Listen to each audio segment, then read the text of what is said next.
911, what's the location emergency? I don't know where I am, but I'm scared to get out of my car. He forced her vehicle off the road. She doesn't know at that point who this is, and she's not able to drive anymore. Let me get police on line with us, okay? To see a street sign. I'm right in front of the Cloverdale Court. And he approaches her vehicle, and she notices he has a gun. He's got a gun. Please stop. Hello, can you hear me? Well, this week's 48 Hours investigates the murder of Gloria Choi, a single young mother from Washington. Months before her death, a chance meeting led to a romance. Gloria's new boyfriend appeared head over heels for her, but was it all a ruse? 48 Hours correspondent Natalie Morales examines the love bombing of Gloria Choi. There's a single set of evidence at the center of this case: phone records, surveillance video, a detailed police report filed in the final days of her life. And here is the thing that should stop you cold. That exact evidence, the same documents, the same recordings, the same timeline was used twice. Once by prosecutors to convict the man who killed her, and once by her own family to argue that her death should never have been allowed to happen at all. Two completely opposite conclusions, drawn from the same pile of paper. The state looked at it and said, "This proves he is a murderer." Her family looked at it and said, "This proves she could have been saved." And the unbearable part is that both of them are right. Because if the evidence was that clear after she was gone, clear enough to send a man away for the rest of his life in under 2 hours, then the question that hangs over everything is simple, and it does not go away. Why wasn't it clear enough before?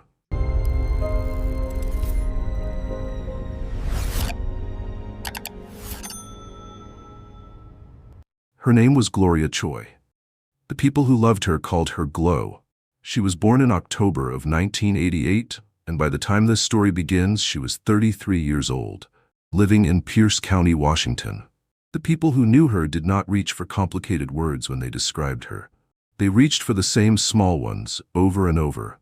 Kind, loyal, the friend who actually showed up. Her parents had a word too. They called her their angel. And not in the way people sometimes talk about the dead, smoothing them into something soft and unreal. They called her that while she was alive. Gloria came from a family that ran hotels. It was the family business, the thing handed down, and she worked in it. She knew the front desk, the late shifts, the rhythm of a building that never fully sleeps. And she was a mother. That is the detail I want you to hold on to more than any other, because it is the one this whole story keeps circling back to. Gloria had a young son. He was 8 years old. Now, I want to be honest with you about something before we go any further. Most of the coverage of this case starts with the romance, with how it began. How charming he was, how convincing, and I understand why. It's the part that feels like a movie. But I don't think that's where this story actually begins. I think it begins with a woman who did everything right, who made the calls, who filled out the paperwork, who told the people whose job it was to protect her exactly what was happening to her. Start there, and the whole story changes shape. Because here is what we are not going to do. We are not going to treat Gloria as a cautionary tale. She was not naive. She was not foolish. She was a working who met a man who was very good at being whoever she needed him to be, right up until the moment she tried to leave. The man's name was William Rickman. People called him Billy. When he and Gloria met, he was in his mid-40s, more than a decade older than her. And in the beginning, by every account, he was wonderful. That is not a contradiction. That is the pattern. There's something about a hotel job worth understanding here. It runs on routine, the same drive, the same hours, the same road home at the end of a shift. For most of us, routine is comfort. By the end of this story, that routine, the simple predictability of a working mother's life, would become the most dangerous thing about it. Hold that thought. We are going to come back to it. And there is one more person I need you to remember, even though you won't really meet him for a few minutes yet. A police officer, not in Lakewood, where Gloria worked, but in a neighboring department. At one point in this story, he sat across from Gloria, listened to what was happening to her, and walked away genuinely afraid for her life. What he wrote down about Billy Rickman is some of the most important evidence in this entire case. Remember that. Remember that there was someone, early on, who saw exactly what was coming. It started the way these things often start. Intensely. Billy Rickman came into Gloria's life and filled it. Attention, affection, the constant presence that can look from the outside like devotion. He convinced the people around her that he adored her. He was good at that. He was good at being seen a certain way. There is a name for this now. People call it love bombing. A flood of affection so total that it doesn't feel like a warning. It feels like being chosen. But the same behavior that overwhelms you with attention is the behavior that later cannot tolerate your absence. The devotion and the control are not opposites. They are the same thing, pointed in two directions. In the fall of 2021, Gloria ended the relationship. And that is when the man everyone thought they knew disappeared, and the other one stepped forward. He began to follow her. He showed up where she was. The attention that had once looked like love curdled into something with an entirely different texture. Surveillance. This is where that police officer comes in. As the situation escalated, Gloria's case reached an officer with the Tumwater Police Department, a neighboring jurisdiction. And this officer did not shrug. He looked at what was happening, and he documented it plainly. In his assessment, Rickman was potentially tracking Gloria using Apple AirTags, small electronic tracking devices, the kind people clip to their keys so they don't lose them. Except these weren't on anyone's keys. He noted that Rickman owned numerous firearms, and he described him, in his own professional judgment, as extremely manipulative. Sit with that for a second. A trained officer met this woman, heard her account, and was concerned enough that he went to the court himself and recommended a domestic violence no-contact order be issued to protect her. And this is the point where I have to stop and push back on how this case usually gets told. Because the framing you'll hear is that this was a romance that spiraled, like it was weather, like nobody could have known. That is not what the record shows. The record shows a police officer who knew, who wrote it down, who used the words numerous firearms and extremely manipulative and tracking her. This was not a mystery that revealed itself too late. The danger was named, on paper, by law enforcement, while Gloria was still alive to be protected. That gap between what was known and what was actually done is the whole story. And we are walking straight into it. For a brief moment, the system did move. The no-contact order was issued. Rickman was even arrested early on for taking Gloria's truck. In a recorded interview, he brushed it off. "It's both of our cars," he said. "We live together. It's not like I'm a neighbor or something." He could not, or would not, recognize a line he was not allowed to cross. And then comes a detail that tells you just how intimate this surveillance had become. Prosecutors would later explain that the tracking was tied to Gloria's vehicle, that his ability to know where she was depended on her truck. At one point, he slashed her tires.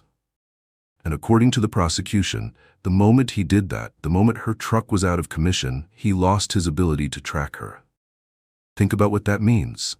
The thing that should have been a low point, your ex slashing your tires, was in a grim and almost unbearable way the moment Gloria had the most distance from him she'd had in weeks. It did not last. By the end of December 2021, Gloria was not staying quiet and hoping it would pass. She was doing the opposite. She was reporting. According to the attorneys who now represent her family, Gloria notified police of 4 separate violations of that no-contact order. 4 separate times that Rickman crossed the line the court had drawn. 4 times she came forward. And in the final days of her life, she did something more. She sat down and put it all in one place. A detailed report laying out the entire pattern.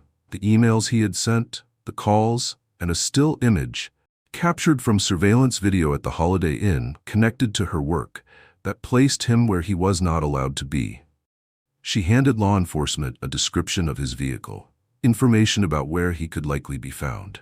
In other words, she did not just say, "I'm scared." She said, "Here is who he is, here is what he's driving, here is where you can find him, and here is the proof that he has already broken this order 4 times. There is a single sentence a lawyer would later say about this case in a courtroom. And when you hear it, it is going to land like a stone. I am going to give it to you. But not yet. First, you need to understand exactly what was sitting in front of the police in those last days. because the sentence only means something once you do. The family's attorneys put it bluntly. Had law enforcement acted on what they had been given, Rickman could have been arrested on the 30th or the 31st of December. 2 days, maybe 3, before Gloria died. He was not arrested. January 2nd, 2022, a Sunday. Gloria was working at the hotel in Lakewood, and during her shift she stepped away for a short break, heading out the way anyone does, for a quick bite, a breath, a normal hour in a normal day. The routine, the same predictable rhythm of a working mother's life that we talked about at the start. He was waiting for it. Rickman followed her from the hotel, and as she drove, she realized she was being followed. So she called for help. She dialed 911. I am not going to recreate that call for you. It was played in open court, in full, and it is not mine to perform. But I will tell you what she told the dispatcher, because she said it plainly, in real time, while it was happening. She said she thought her boyfriend was following her. She said he had just hit her car, and she said he had a gun. She was describing her own murder as it unfolded, to the very people whose job it was to come. Rickman ran her vehicle off the road. It was forced into a telephone pole, and then he opened fire. By the time it was over, Gloria Choi was gone. Investigators would later recover more than a dozen shell casings at the scene. And here is the cruel symmetry of it. Everything that made the case against Rickman so overwhelming, the documented stalking, the tracking devices, the 4 reported violations, the officer's warning, the detailed report, the firearms, the slashed tires, the surveillance still from the Holiday Inn, all of it existed before January 2nd. None of it was discovered afterward. The evidence that would convict him was, almost entirely, the evidence Gloria herself had handed to police while she was still alive to be saved. 5 days after the murder, William Rickman was arrested in Humboldt County, California, hundreds of miles south across a state line. He had run. And when investigators looked into his history, they found this had not come from nowhere. Rickman carried a criminal record out of California. 2 felonies and 4 misdemeanors, stretching from the early 1990s to 2009. Among them, offenses involving domestic violence. The pattern that Tumwater officer had named on paper had a past. It was not a first chapter, it was a continuation. His trial lasted about 2 weeks. The prosecutors, deputy prosecuting attorneys Greg Greer and Corinne Schneff, built their case around the evidence Gloria left behind. And right after opening statements, they made a decision. They played her 911 call for the jury in its entirety. They wanted the jurors to understand not just that she died, but how and how clearly she had seen it coming. The jury was out for about 2 hours. On December 7, 2023, they found William Rickman guilty of aggravated first-degree murder. 8 days later, on December 15th, he was sentenced. For aggravated first-degree murder in Washington, there is only one sentence a judge can hand down: life in prison without the possibility of parole. The judge, Edmund Murphy, referenced that 911 call directly. He said that in all his years he had not heard many things like it.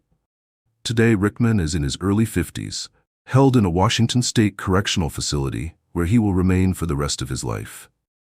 So justice, in the criminal sense, was done. The man who killed Gloria Choi will never walk free. But I told you there was a sentence coming, and this is where I keep my promise. After Gloria's death, her family, through their attorneys, filed a wrongful death lawsuit against the city of Lakewood and its police department on behalf of her son. The argument is straightforward, and it's built on everything you have just heard, that the police had a duty to act on the violations she reported, a duty to locate and arrest Rickman, and that, had they done so, she would be alive. And in answering that lawsuit in a hearing, a lawyer for the city said the thing out loud. The position the city took to defend itself was that police had no obligation to go and arrest a man like Rickman if he was not, at that moment, physically at the scene. That is the sentence. Read it again in your mind. Not at the scene. The man who was tracking her with hidden devices, who owned numerous firearms, who had violated a protective order 4 separate times, whom an officer had personally flagged as extremely dangerous. And the official argument was that because he wasn't standing in front of an officer at the precise moment, there was no duty to go and get him. And there it is. The two uses of the same evidence, finally side by side. The state used Gloria's stalking file to prove Rickman intended to kill her. Her family is using that identical file to prove the city should have known he would. As her family's attorney put it, it is a bitter irony. The very evidence that was good enough to convict him of murder is the evidence the city says wasn't enough to require anyone to stop him. I want to end where she would have wanted the focus to be. Not on him, on her. When prosecutors described Gloria's final moments, they shared one detail I have not been able to put down since I read it. In the last moments of her life, Gloria Choi cried out, in Korean, for her mother. The language she was raised in, the first person any of us call for. A 33-year-old woman, a mother herself, calling for her own. And she left a little boy, 8 years old, when his mother went to work one Sunday and did not come home. The lawsuit her family filed is in his name. Whatever else it is about him. About a child who will grow up holding the answer to a question no child should ever have to ask. Whether the people who were supposed to protect his mother simply chose not to. Here's what this case leaves me with. Gloria Choi did not fall through the cracks. There were no cracks. She stood in the open, in full view, holding the evidence up with both hands, saying, "Look." And the system's defense in the end was that no one was required to look. She made the calls. She filed the reports. She named him. She described his car. She proved the violations. And she did it while she still had time. She was not a woman who didn't see it coming. She was a woman who saw it coming clearly, said so out loud, and trusted that saying so would be enough. That is the part I need you to carry out of here. Not how she died, how hard she tried not to. Her name was Gloria Choi. Her friends called her Glow. Thank you for sitting with her story, and with me. If you believe she deserved better, say so in the comments. Stay safe, and we will see you on the next one.